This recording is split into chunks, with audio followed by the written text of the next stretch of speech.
Le 14 septembre, l'Église célèbre la fête de l'exaltation de la Sainte Croix. Un non-chrétien pourrait nous demander « Pourquoi exalter la croix ?» Nous pouvons répondre que nous n'exaltons pas une croix quelconque, ou toutes les croix. Nous exaltons la croix de Jésus parce qu'en elle s'est révélé au plus haut point l'amour de Dieu pour l'humanité. C'est ce que nous rappelle l'évangile de Jean dans la liturgie d'aujourd'hui. Dieu a tant aimé le monde qu'il a donné son Fils unique. Le Père a donné son Fils pour nous sauver, et cela a comporté la mort de Jésus, et sa mort sur la croix. Pourquoi ? Pourquoi la croix a-t-elle été nécessaire ? À cause de la gravité du mal qui faisait de nous des esclaves. La croix de Jésus exprime ces deux choses, toute la force négative du mal, et toute la douce toute-puissance de la miséricorde de Dieu. La croix semble décréter l'échec de Jésus, mais en réalité, elle marque sa victoire. Sur le calvaire, ceux qui se moquaient de lui disaient « Si tu es le Fils de Dieu, descends de la croix ». Mais c'est l'inverse qui était vrai. C'est justement parce qu'il était le Fils de Dieu que Jésus était là, sur la croix, fidèle jusqu'à la fin au dessein d'amour du Père. Et c'est justement pour cela que Dieu a exalté Jésus, en lui conférant une royauté universelle.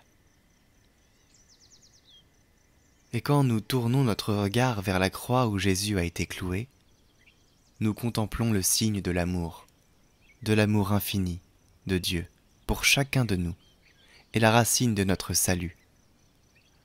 De cette croix jaillit la miséricorde du Père qui embrasse le monde entier. Par la croix du Christ, le malin est vaincu, la mort est défaite, la vie nous est donnée, l'espérance rendue. Cela est important.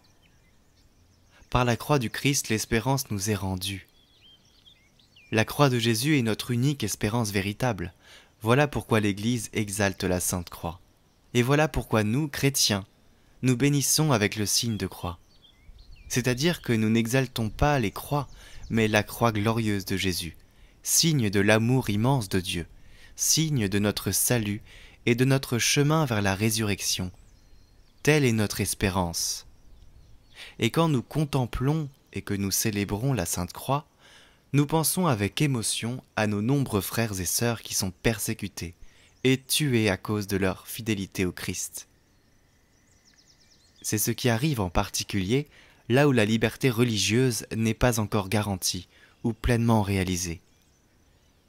Mais cela arrive également dans des pays et des milieux qui en principe protègent la liberté et les droits humains, mais où concrètement, les croyants et en particulier les chrétiens connaissent des restrictions et des discriminations. C'est pourquoi aujourd'hui, nous nous souvenons d'eux et nous prions de manière particulière pour eux. Sur le calvaire, au pied de la croix, se tenait la Vierge Marie. C'est la Vierge des douleurs que nous célébrons demain dans la liturgie. Confions-lui le présent et l'avenir de l'Église, afin que nous sachions toujours découvrir et accueillir le message d'amour et de salut de la croix de Jésus.